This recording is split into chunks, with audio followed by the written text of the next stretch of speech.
10 choses pour faire plaisir à un homme au lit. Bonjour à toutes, c'est Fabrice Julien, coach auteur expert en séduction et sexualité depuis 2010, notamment auteur du livre Le guide de la bonne amante pour femmes et le guide du lâcher-prise sexuel pour femmes aussi. Parce que c'était une des questions qu'on me posait le plus, on me disait Fab, au lit maintenant j'assure, j'ai lu le guide de la bonne amante, j'assure, mais j'ai encore du mal vraiment à lâcher prise, à avoir des orgasmes, à être multi-orgasmique, et dans ce cas-là, j'ai créé en supplément du guide de la bonne amante le guide du lâcher-prise sexuel. Alors, quels sont ces 10 conseils que je vais vous donner aujourd'hui pour donner du plaisir, faire plaisir à un homme au lit? Le premier, c'est de mettre à l'aise l'homme sur son physique. Je pense que ça, c'est assez sous-coté dans la liste des conseils, dans le sens où souvent les femmes, on leur dit « aie confiance en toi, lâche-toi, sois bonne, mets de la belle lingerie, épile-toi, etc. » Et pourquoi pas tous ces conseils? Mais un homme, comme tout être humain, il va être un peu auto-centré. Et un homme, contrairement à ce que pensent beaucoup de femmes, un homme, il n'a pas forcément une énorme confiance en lui. Donc un homme avec qui tu couches, il se dit, est-ce que j'ai pas un peu trop de bidou pour lui plaire? Est-ce que ma bite est assez grosse ou dure pour lui plaire? Est-ce que mes abdos ça va? Est-ce que mes poils j'en ai pas trop? Est-ce que mes poils j'en ai assez? Voilà, un homme a aussi tout un tas d'insécurités. Et une des choses qui va faire qu'un homme va avoir du plaisir avec vous au lit, c'est qu'un homme va se sentir bien avec vous au lit. Et dans ce cas-là, lui dire « Waouh, t'es sexy, j'aime bien, t'es beau ». Et montrer votre envie, montrer votre appétit, votre faim au lit. Deuxième conseil, c'est par moment, les hommes au lit, ils marchent sur des œufs.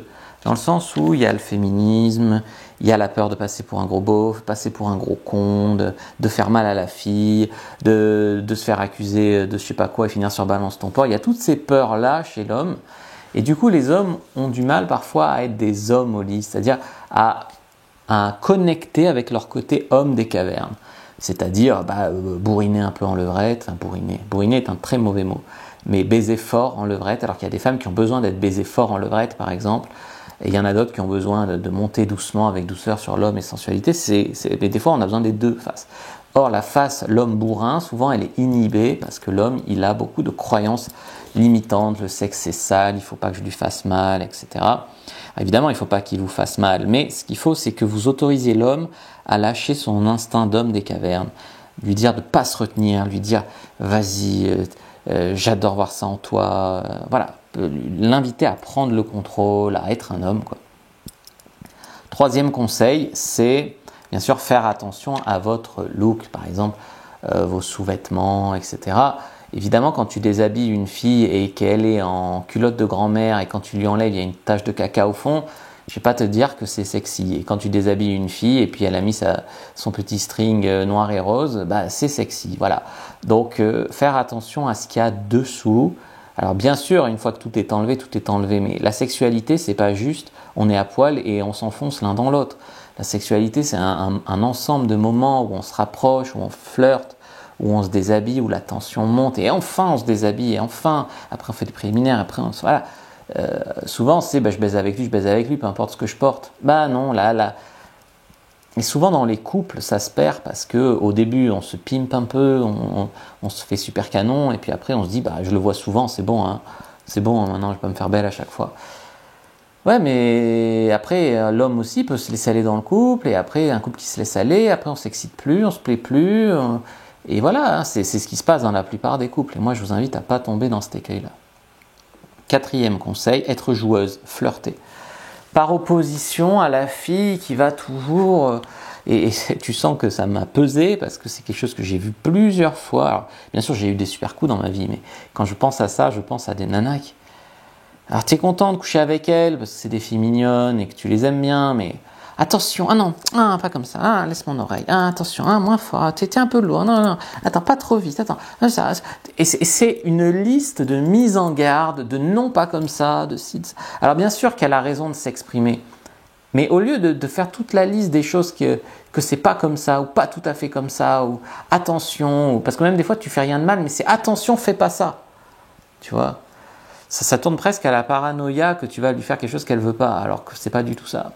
Donc au lieu de tomber dans cette liste de mise en garde à n'en plus finir et d'énergie négative qui est impulsée dans le rapport comme ça, moi ce que je vous invite à faire ici, c'est simplement l'encourager à faire ce que vous aimez qu'il fasse, à lui donner votre mode d'emploi, à lui dire ce que vous aimez qu'il fasse, etc. Alors bien sûr, s'il est sur le point de faire quelque chose que vous ne voulez pas, dites-lui pas le faire, mais toujours des mises en garde tout le temps, c'est mauvaise énergie.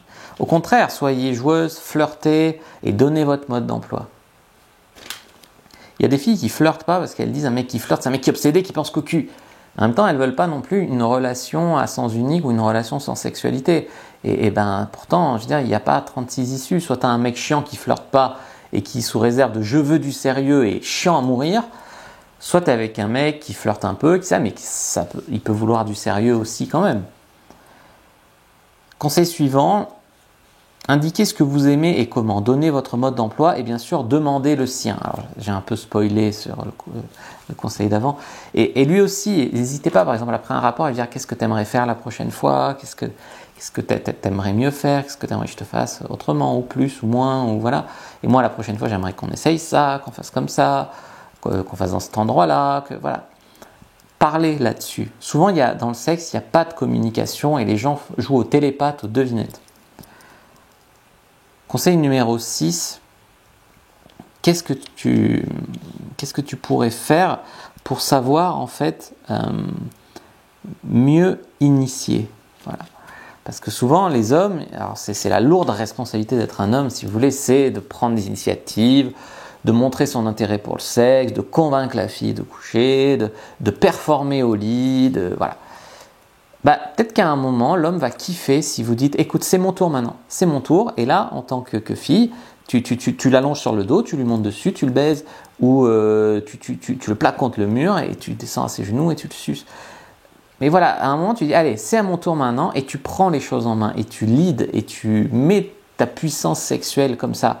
Et là, le mec a plus qu'à suivre. C'est un peu le switch. C'est-à-dire que ce n'est pas toujours l'homme dominant qui fait tout. Des fois, la femme aussi, elle peut prendre des initiatives, dominer, etc. Conseil suivant, numéro 7, parlez de vos fantasmes. Alors, puisqu'on m'a beaucoup reproché de parler du club libertin, qui était longtemps un de mes fantasmes, et qu'après, j'ai été en couple libertin, donc j'ai essayé, etc. Et c'est vrai que sur certains couples, ça marche bien. Et contrairement à ce qu'on croit, club libertin ne veut pas dire club glauque où tu dois baiser avec tout le monde. Tu peux y aller et juste rester en couple, juste te nourrir de l'énergie du lieu. Mais il y a des trucs de fantasmes qui n'impliquent pas ça. Par exemple, je sais pas, les jeux de rôle, les déguisements, faire dans des endroits insolites, voilà, des choses qui sont à deux déjà, mais qui font que tu gardes de la variété. Tu gardes de la variété. C'est pas juste le missionnaire le dimanche à midi sur mon lit. C'est différents endroits, différentes positions, etc., dans différentes tenues. Et ça, en fait, il faut garder de la variété. Et si l'homme parfois trompe la femme, c'est qu'il y a vraiment un manque de variété. Donc, ou que c'est un malade. Conseil numéro 8, parlez de ce que vous aimeriez faire mieux au lit. Alors ça, je pense qu'il faut être ouvert d'esprit. Et pour que l'autre soit ouvert d'esprit, il faut montrer que tu l'es aussi. C'est de dire, demander à l'autre, qu'est-ce que je pourrais mieux faire au lit. Et comme ça, normalement, l'autre te renvoie la balle et tu lui dis, qu'est-ce qu'il pourrait mieux faire au lit, lui. Et je dis souvent, mais une personne qui est naze au lit et qui s'en fout d'être naze et qui refuse de travailler par ego sur ses capacités au lit, c'est problématique. J'ai eu en coaching des filles qui m'ont dit je suis en couple avec un mec, alors soit je me suis mis en couple avant de coucher avec lui, je me suis marié même avant de coucher avec lui, j'ai vu ça. Soit au début, le mec était bien, au lit c'était pas terrible, mais je me suis mis en couple quand même parce que je me suis dit que c'était pas important et puis rapidement, ça s'est mis à représenter 80% des problèmes de notre couple. Pour des raisons ainsi, on peut être en couple avec un gars qui est nul au lit et qui fait pas d'efforts et qui s'en fout de faire des efforts. Et moi, je dis qu'on a le droit d'être nul au lit. Moi, j'ai été nul au lit à mes débuts, mais j'ai toujours voulu travailler sur moi et combler mes partenaires. Et je trouve que quelqu'un qui n'a pas cet état d'esprit de se remettre en question quand ça va pas et vouloir faire mieux pour toi, c'est pas forcément quelqu'un pour toi. Mais en tout cas, tu peux lui montrer la voie en te montrant toi ouverte à travailler là-dessus et en ouvrant la porte à la discussion. Qu'est-ce qui fait plaisir à un homme au lit? C'est de tomber sur une fille responsable. J'en ai beaucoup parlé, mais les hommes ont très peur qu'une femme leur fasse un enfant dans le dos, par exemple, prenne pas la pilule, ou baiser sans capote avec une fille qui a des maladies, ou qui le fait avec tout le monde, etc. Et tout le monde est une façon de parler. Et donc, En fait, montrer que vous êtes responsable, c'est avoir des capotes chez vous. Par exemple, beaucoup de femmes disent la capote, c'est la responsabilité de l'homme. Et voilà. Mais en fait, ok, c'est bien si l'homme en a, ça montre qu'il est responsable, mais c'est bien si il en voit chez vous et qu'il voit que vous êtes responsable en fait. Et il se mettra beaucoup plus en couple avec une fille qui juge responsable qu'avec une fille qui au premier rendez-vous lui a dit vas-y on s'en bat les couilles, on baisse sans capote.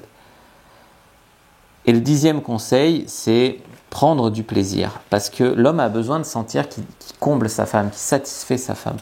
Donc s'il voit que vous êtes capable de lâcher prise, de prendre du plaisir, etc., l'homme va être vraiment comblé au lit. J'espère que cette vidéo vous a plu. Si c'est le cas, n'hésitez pas à télécharger ma petite formation de séduction que je vous offre actuellement. Donc n'hésitez pas à la télécharger, à liker, commenter, partager la vidéo. C'est très important pour le référencement. Je compte sur vous. Je vous dis à bientôt et que le dieu de la séduction soit avec vous les amis.